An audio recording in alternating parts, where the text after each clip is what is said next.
Hello and welcome to Cinema Savvy and welcome to our Logan Lucky review. My name is Tayte. I am joined today with Christopher Garner, and I'm the only person out of the two of us who's actually seen this film. We're doing this a little bit differently to how we would usually do things.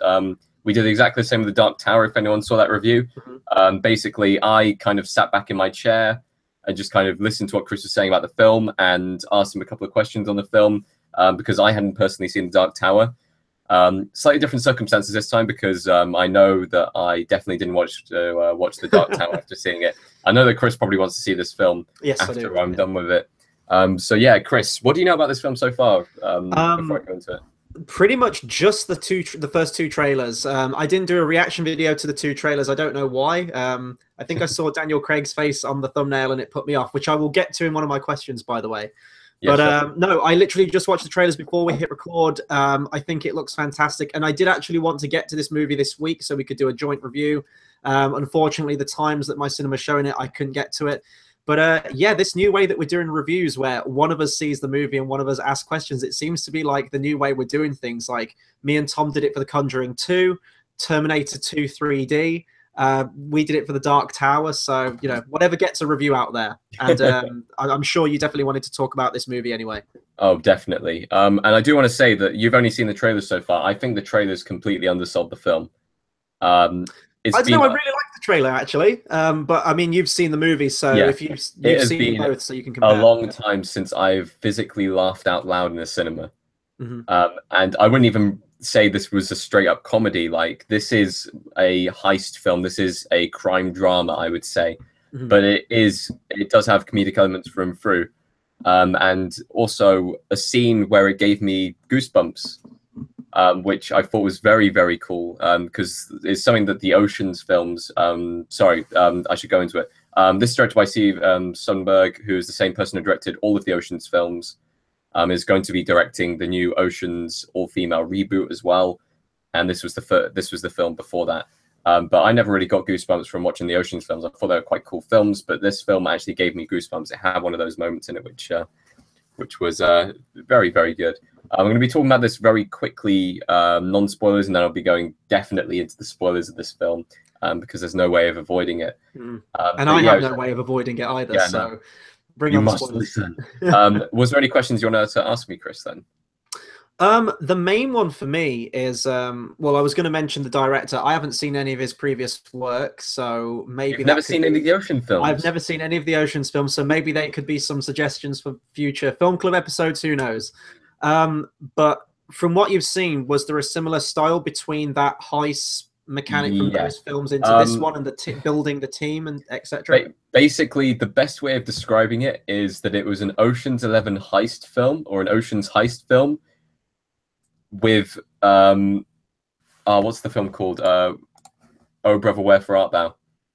Yeah. So it's kind of the hillbilly redneckness that is from that film, and I saw that from the trailer. The Coen brothers feel of it thrown into kind of an Ocean's heist. And the thing about the Ocean's films is they do have like 11, obviously in the first film, 11 characters who are taking part in this heist, and they all have different kind of things that go together to make it the heist. In this film, it really is the two Logan brothers, the one Logan sister who's taking part in the heist as well, Daniel Craig's character, and two helpers. And that is it. That is the heist team. And they all have their different roles and stuff like that, and they all kind of plan it together, and you see the plan come together. But the best thing about this heist is that there isn't really a villain in the film. Right. There isn't a villain in the film, even slightly, and because of that, and you're only really seeing it from the heister's standpoint, whilst in Ocean's films you see it from the person who owns the casino standpoint as well as the people who are robbing the casino. This film you just see it from the robber's perspective. And it's just so well filmed because of that. I want to say that it was quite dry towards the start of the film. At the very, very start of the film, it does take a while to get going and stuff like that. Basically sets up the universe at quite a slow pace and stuff like that. And then it starts to pick up very quickly as soon as it enters into the second act of them deciding they want to rob the motor speedway. But yeah, it's a fun film. Let's just say that. So it's sort of like a situation comedy, how they have this Yeah, task they need to basically. do, and then you just have these colorful characters. Um, That's what I wanted to talk about, actually. The main thing that I got from the trailer yeah. that makes me really want to see this film, not only is the huge ensemble cast this movie has, Oh, but it's just ridiculous. how much fun it looks like each of the cast members are having. Like Katie Holmes in the trailer just is so far removed from what I've ever seen her in before. And I haven't seen her in all that much. I mean, I've seen her in Batman Begins, and oh god, what TV show was she in? Dawson's Creek. Dawson's Creek. I've seen a bit of that with her in, and this just looks like she reminded me of Joy from My Name Is Earl. I don't know if you ever used to watch that TV I'm show. not gonna lie, a lot of people have been saying that. I've never seen My Name Is Earl. It's on my list of things to watch, but a lot of people are saying that there is a lot of comparisons you can draw from My Name Is Earl. I definitely got that from the trailer, and the main one I need to talk about is Daniel Craig. To me, with the exception of, oh god, maybe one film. Now I haven't seen all of his films, so I can't comment on his entire career. He always strikes me as an actor that seems really bored to be there, unengaging, really just uninteresting to watch, with the exception of Road to Perdition. Road to Perdition, he is the first Bond film he wanted to be there. Quantum of Solace he wanted to be there as well, but a little bit less, and then everything past that has been pretty dry. But without a question of a doubt, he is the standout from the trailer. Is that I am incarcerated. He Seriously. looks incredible in this. Is he everything that I hope he is in this film and more? And more. And more. He has some of the best lines and the best scenes in this film. The trailer really shows not much of his character because you see him from the very, very start. The first scene is the incarcerated scene. And just the way he plays that and the way he's talking to Adam Driver and Channing Tatum. And I want to say it's brilliant acting all around. There isn't a single bad performance in there. Not one. I can't. It's just incredible. I really enjoyed the experience of being there and the film itself. I don't want to really spoil anything until we go into actual spoilers, but I can't really say much about Daniel Craig's character until we go into actual spoilers. So what about the actual style of the film itself? Because the characters feel really zany, and in the trailer we see the editing style, and it seems very fast-paced. Now that might be from a trailer. There's also that split-screen shot where Daniel Craig's doing push-ups in the prison cell. Is there kind of a quirky editing style with it that goes along with the imagery, or is that mostly just editing style works based off? I'd say one thing that I did notice from this film, at the very, very start, they show a lot of kind of, I would say landmarks, but different areas that you might recognize later on in the film. So, for example, one of the first scenes shows the sign of the bar where Adam Driver's character, the brother to Channing Tatum's character, works at. You see the borderline between what are the two states. I'm really bad with my US states, but there's a state line which they go across quite a lot in the film. And throughout the entire film, you see them go back across that state line, even to the point where later on in the film, you see a scene where it's basically pitch black, but you know it's that same sign because you can see kind of the silhouette of it. So you know exactly where they are. You know exactly where of that, and it becomes familiar. And I think this film works based off familiarity. They introduce the characters, and then they allow you to familiarize with, them. So it keeps them returning to the same different locations. In fact, there's probably only 5 or 6 locations in the film, and because of that, it just feels like it's got a nice fluid flow to it. So you always know where all the characters are. There's no confusion to where people may be at any one point in the film.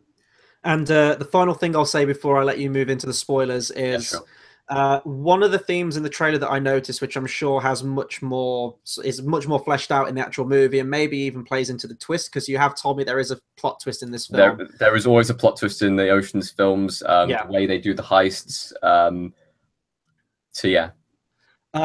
There is a brotherly curse apparently between Adam Driver's character and Channing Tatum. And I'll say as well, I said this in my Kingsman reaction videos, that I think Channing Tatum's been really clever with the projects he's been picking the last few years. Pretty much since 21 Jump Street onwards, he seems to have found his niche with that style of comedy and quirky characters, and it looks like he's there. I was getting a lot of Brad Pitt from Inglourious Bastards with the whole accent, like Arrivederci, that kind of thing. He seemed much like that. And Adam Driver, who at first, like, you see him in films like Scorsese's Silence, where he's a very like bleak and washed out character. Even in Star Wars, he's playing that brooding side to him. But this, it looks like he can do the whole Kylo Ren what is it, like the Secret Boss or whatever it was video on YouTube, where he can tap into that comedy a little bit more. Is the brotherly dynamic sort of the emotional core of the film, would you say? Or No, is it, definitely no? not. Okay. The emotional core of the film is between a father and a daughter, basically. Okay. And I'd say family as a whole. So you have different characters which have different reasons for taking part in the heist. You have Adam Driver's character being the brother. I will, in fact, bring up the names of the characters here. So the character of Jimmy Logan, Channing Tatum's character, his whole purpose is he wants to make enough money so he can take his ex-wife to court because she wants to basically move away, like down south, away from him. And he has, she got full custody, but she's allowing him to come over every now and then. And he's saying, look, you can't just like move away. We've got deals where I meet her every weekend. And she's like, look, you'll be able to see her, but you have to travel down, like you have to travel this amount of miles. And he said, no, I'll sue you. And she's like, with what money? And that's what kind of drives him to do it. Right. With the character of Clyde Logan, Adam Driver's character, he was a war veteran. He lost his arm going back, part of the curse, which I'll talk about in a second. And he just basically wants enough money to get out of his like dead end job, I'd say. Maybe get a more impressive arm that is a little bit like better than the plastic one that he's kind of being given on the offhand. I'd say Katie Holmes' character, she is the ex of Jimmy Logan, and she isn't really involved in the heist. She doesn't really know much about the heist, but her entire involvement in the film is showing her relationship with her new husband and her relationship with Jimmy Logan. There was one character who I think pulled off a brilliant performance, and I will not be able to pronounce her name, but Riley Keough, I cannot pronounce her name. Keough. Right. Yeah. She was in Mad Max Fury Road. She was the one who fell in love with oh my god, what's his name? Nicholas Holt's character. Yes. Yeah. And she was one of the funnest people in this film, I'd say. Her whole motivation is she's trying to help out her brothers. She's actually in an okay situation where she's working as a hairdresser. She doesn't need the money or anything like that, but she does see that her brothers are in some need of trouble. Both of them, one of them's in a dead-end job, the other one's out of work at the time. So they're both in need of that. But the Logan family curse. So I can't remember where I read this, whether it was a precursor or anything like that. But many, many years ago, one of the Logan family members, they found a diamond and they were told to deliver this diamond and they lost it. They lost the diamond.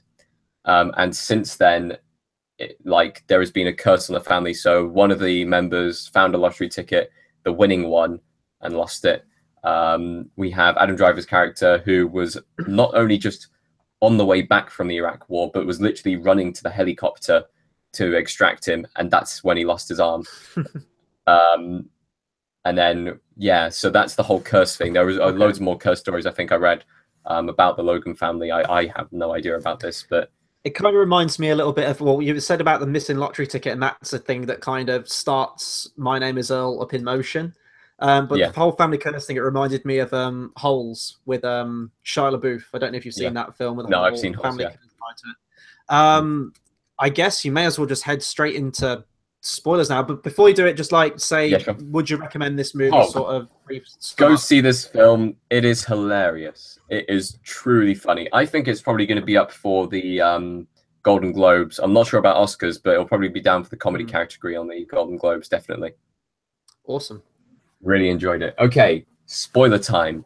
Please do not continue if you don't want this film spoiled. Chris, you have no choice. I try taking my earphones out, but there's no point, is there? Let's do it. No point at all. So the very start of the film is Jimmy getting fired. So we have Channing Tatum's character getting fired, and that kind of sets into action all of the events. We have a scene near the very, very start where Seth MacFarlane's character, who is this owner of this energy drink type thing, and he owns one of the teams that are going to be doing the NASCAR racing at the place where they're robbing the bank of, or robbing the speedway place. He goes into the bar and he starts a fight up with both of the Logan brothers. And the next morning, basically, Jimmy goes, I want to rob the speedway. The only person who they know who is good at blowing up banks is Daniel Craig's character of Joe Bang. That's a great name, by the way. Just the character name alone says it all. His character is perfectly summed up as being zany in the opening scene where he asks one of the Logan brothers to go to the vending machine and type in like E7 and stuff like that. He pulls out a little salt shaker, puts it on the table, and E7 is 2 hard-boiled, like already peeled eggs. And he literally pours salt on them. And he says, the doctors say that I have very high blood pressure, so I have to have this low sodium salt. He absolutely tips it all over and then eats the egg just whilst having their chat. Brilliant character. But yeah, so we have the entire scene where they kind of like, he says, I won't do the deal, I won't do the heist unless you get my 2 brothers on it. And they go to this carnival place where they get the 2 brothers. And at this stage, they don't trust the 2 brothers. Sorry, the Logan brothers do not trust the Bang brothers. Yeah. But they set up the heist, everything like that. Jimmy used to work on construction underneath the motor speedway, so he knows how the money is moved. So everything gets put into motion. They have this whole heist set out. People dressed as guards, people going into the different entrances. They have a plan where they're going to get Adam Driver's character put into the jail. And then they're going to break the 2 people, so Joe Bang and Adam Driver's character, out of the jail and put them back in within 1 day without the guards noticing. And I'd say this was more elaborate, the plan of them getting them out of the jail and back into the jail in 1 day, more elaborate than the entire heist plan in general. I thought the entire plan behind that bit was probably more fun than the actual heist itself. And it plays up for one of the best scenes where basically they start a fight in the cafeteria to basically simulate a riot in the prison. They managed to kind of get out through one of the vents, and the entire place gets put on lockdown for the time being whilst the riot is under control. They pay off some of the other prisoners to kind of stage this riot and kind of keep things under wraps. And the prison guard or the prison owner basically says, we don't have riots at this prison. We don't have bad food at this prison. This prison is perfect. So the entire kind of any side of things that was related to the prison wise, they're going to completely deny. They don't want anything to do with it because they don't want to be seen as a bad prison. And because of that, nothing happened on that day where the riot took place. None of the prisoners went missing or anything like that. There is one scene, the scene where I laughed out loud, which involves Game of Thrones. Yeah, it involves Game of Thrones. So basically, the prisoners have come up with a list of a ransom list, basically, in this prison to kind of end the riot. And it basically says, we want copies of Game of Thrones, or one of the latest books, Winds of Winter, we want Dance with Dragons, we want A Dream of Spring. So basically 1 book which is already out and 2 books which haven't gone. They said, okay, we will give you the first Game of Thrones book. So we'll give you a Dance with Dragons. But I'm afraid George R.R. Martin hasn't written Winds of Winter yet or A Dream of Spring. And literally the guy who is starting the riot goes up to the tannoy, walks over very slowly, presses the button and says, well, that just don't make no sense. He's had so many years to write this book. Why is it not being released yet? One of my friends in one of the other prisons, he said the dragon lady's doing shit already. And then the guy's back on the tannoy and says, that's because the TV show, there is a TV show now and it has gone past the books and there is more information on that. And he said, well, that's bullshit. You better give me that book, otherwise this riot stays going on. And there's just an entire scene based around the whole preposterousness of how long it takes for the Game of Thrones books to be written, set to a prison break / riot scene, which I don't think any film can claim towards, because do you think they've done that to try and sort of like capitalize on the current Game of Thrones hype that's going on. Yes. Yes, but at the same time, it worked so perfectly because by the time it comes out on DVD, I still think Winds of Winter won't be released. Oh, no. Winds of Winter probably won't even be out in 2019, so it's pretty much set that you can just joke about it all you want. I think just as far as making a joke is concerned, brilliant writing. Brilliant writing. And I'd say this film has a more comical stance on it than any of the Ocean's films do, even though Ocean's films do have comedic moments. But anyway, the whole heist plays out the way they wanted it to. The two Bang brothers are able to perform everything that they wanted to, so extracting the money and stuff like that.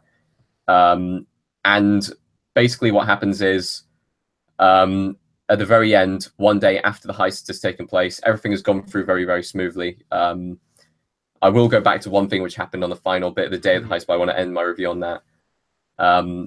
So the entire heist taking place and everything like that. They have the money. The Logan brothers then basically decide to, or sorry, Jimmy Logan, so Channing Tatum's character, decides to call in an anonymous tip and leave all the money in the back of a truck. So he decides to just give all the money back. And it's a very interesting scene where he's just kind of, it's a moral dilemma. Do I want to become a monster to see my daughter, or would I rather have my daughter see me less often but see me as a good person? Kind of scenario. So at this point, has the court case gone awry then? And there was no court case in the first place. There was nothing to pin. There was a little bits of evidence which were to pin the crimes. He said he needed the money to even sue in the first place. Yeah. So that happens. At the end of the film, you have Hilary Swank's character, who's only in it for about 10 minutes at the end, who basically is the person who's in charge of the investigation, pulls all the strings together and stuff like that. And the film ends with her going into the Logan bar where all the characters are from the film, and basically start kind of friendly asking questions to Adam Driver's character who's tending the bar. And that's how the film ends. But there is one twist, shall we say, in the film. He doesn't actually leave all the money. That's the twist. He keeps some of the money aside. He gives some of the money to Joe Bang. He doesn't give any of the money to the two Bang brothers who he didn't trust at all, who brought in their own stuff for the heist and did it slightly differently. He pays off the person who started off the riot, who we'll refer to as Game of Thrones dude in the jail. He paid off for a new arm for Adam Driver's character. He did everything. And he also kept enough money aside to move down south and see his daughter, basically move one town away from his daughter so he didn't have to travel so far. So he basically moved away from his brother and stuff like that, just so he could be with his daughter. And it was quite a nice kind of twist ending, I'd say, to those characters.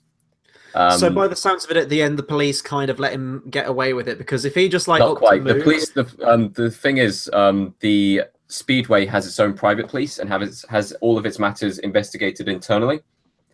And because of that, they had Hilary Swank as the investigator on it at the end, and she starts questioning them at the very, very end of the film. Literally, she sits down at the bar, asks for a drink, and then says, "I've got a couple of questions, if you don't mind." And that's how the film ends. But yeah, it's a nice ending, but it leaves it very open, I'd say. Do you think they would do a sequel to it? It seems fairly open-ended. No sequel. There'd be no point. None at all. But what I would say is this film has everything going for it. It has comedy, it has action sequences with the actual jailbreaks and with the ensuing sequences. And it has one of the most emotional moments I've seen from film this year. It has a scene where Channing Tatum, throughout the entire film, has to say, "Look, we're doing this heist on this day. This is the same day as my daughter's beauty pageant recital type thing. I want to go and see that." And he only just gets there in time at the very, very end of the film. And she says that she's going to sing like Rihanna, Umbrella, because that's what she kind of wants to aim to be towards. But at the very, very start of the film, the first scene is him basically playing some old country music. And as soon as she sees him in the crowd, she starts singing a cappella, "Country Road, Take Me Home." And the entire, it starts off very kind of, she isn't the best singer, but it's, when like very, very young kids sing, and like the voices cracking and stuff like that. Yeah. And you can kind of hear some amount of emotion behind it. And then the crowd starts to get involved and stuff like that. And then at the very kind of end of that scene, you could see like some of the characters tearing up in the audience who you've seen throughout the film. You could see Jimmy at the very back, looking very proud of his daughter, who he can sometimes see and sometimes not see. And then the scene after that is when he leaves the money. So obviously that kind of helped with his decision. But yeah, I would definitely rate this film. Seriously, very, very good film. I can't really sell it enough. If you're going to compare it to another comedy heist film that we've had this year with Baby Driver, how would you rank the two? Or don't you think it's a fair comparison because they're very different? They're very, very different films. Baby Driver is more of a musical crime drama. I wouldn't even say it was a comedy in that sense. This is definitely a comedic side of things. Right. But yeah, the action sequences are less than Baby Driver, but I'd say the writing was on par with Baby Driver. Brilliant writing. So yeah. Awesome. So I'm going to have to try and get to this movie next week, and I hope it's still on at the cinema because there's a big movie out at the end of this week that we're all off to a midnight screening for. Me, you, and George. It's not a film that particularly you or George want to see. No. But we're going to do a midnight of it anyway, and that film is, of course, It. So I hope that they keep Logan Lucky on for another week. I expect they will. But I definitely want to get to see this, and American Made as well, the new Tom Cruise movie. I do want to check that out as well. So a lot of films I still need to catch up with for this year, but this one's definitely piqued my interest now. I wanted to see this movie anyway, just based on the trailers that I watched before. But now with some of the things you've said, especially like the Game of Thrones thing, I want to see that. And that touching scene as well. Like, I can imagine that being really good too. So no, I will definitely try and get seriously go see this film. But anyway, thank you ever so much for watching, guys. Be sure to comment down below if you've seen Logan Lucky. Tell us how you thought the film was for you. Be sure to follow us on all forms of social media. That's Twitter, Facebook, Instagram. Just search up Cinema Savvy. You'll probably find us. But anyway, thank you ever so much for watching, guys, and we'll see you next time. Laters.